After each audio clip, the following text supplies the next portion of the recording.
Now children, here in this video I am going to explain you about the third AC circuit, that is AC circuit containing capacitance only. So here I have connected a capacitor having the capacitance C, and it is connected to the alternating source, and this alternating source sends the develop the potential difference across the two plates of the capacitor, that is the E is equal to E naught sin omega t, because this is the applied voltage. Now due to this applied voltage, the alternating current I flows in this circuit. When the alternating current I flows in this circuit, what will happen? The charge also flows through the circuit, and the charge will develop on the each plate of the capacitor. So here I have taken applied voltage is equal to E is equal to E naught sin omega t. I is the AC current, alternating current flowing in circuit. Q is the charge on plates of the capacitor, charge on the plates of capacitor.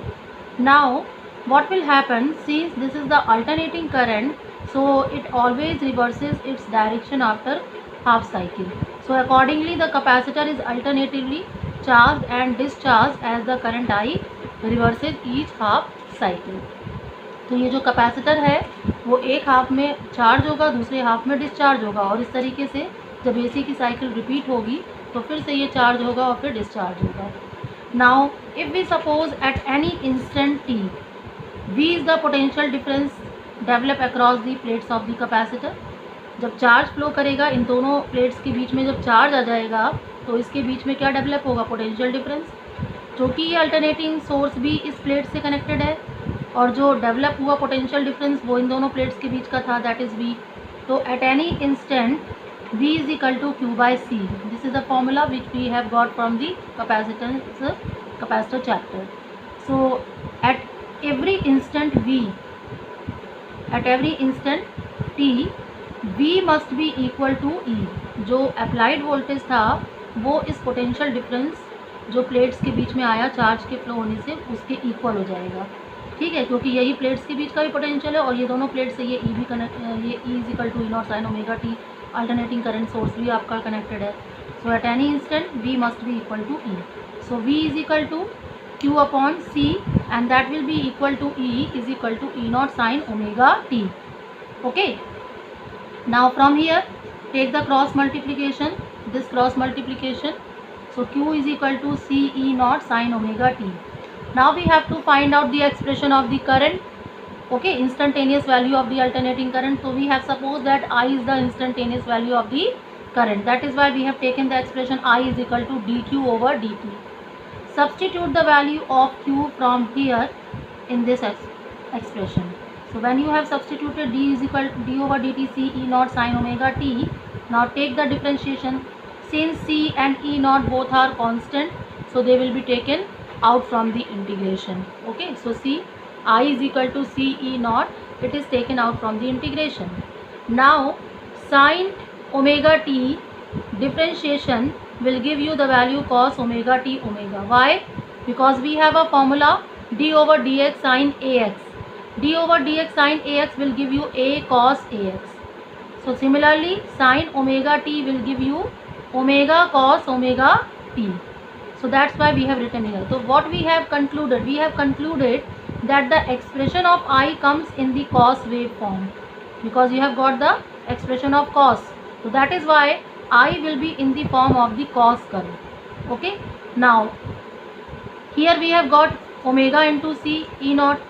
So how we will write this expression? Omega C E naught, E naught, and 1 upon and omega c we have taken like this, 1 upon omega c. We can write it like this. E naught ये है, omega c ये है, तो हमने omega c को कैसे लिखा? E naught divided by 1 upon omega c, and this is cos omega t. Now we have to write the expression of I in terms of sine wave, because we have a expression of E in terms of sine. So that is why we are converting this cos omega t in terms of the sine. So we have a expression sine 90 plus theta means pi by 2 plus theta is equal to cos theta. So that is why this cos omega t can be written as sin omega t plus pi by 2. Okay. Now this expression will be the peak value of the alternating current. equal to peak value of alternating current, and this you have got sin omega t plus pi by 2. Now you have got omega t plus pi by 2 in the expression of the instantaneous value of alternating current. So this expression, entire expression, what does it represent? It represents that alternating current I leads the alternating EMF by phase angle pi by 2. Why? Because we have an expression of E is equal to E naught sin omega t. तो E का phase था omega t, लेकिन I plus pi by 2 से आगे चल रही है. तो what we will say current I leads the alternating EMF by the phase angle pi by 2. और any other word you can write it like this, alternating EMF lags the current by the phase angle pi by 2. मतलब कि जो alternating EMF है वो current से पाई by 2 phase से पीछे चल रहा है. लेग का मतलब पीछे चलना, लीड का मतलब आगे चलना. Okay, so this term you have got from this expression.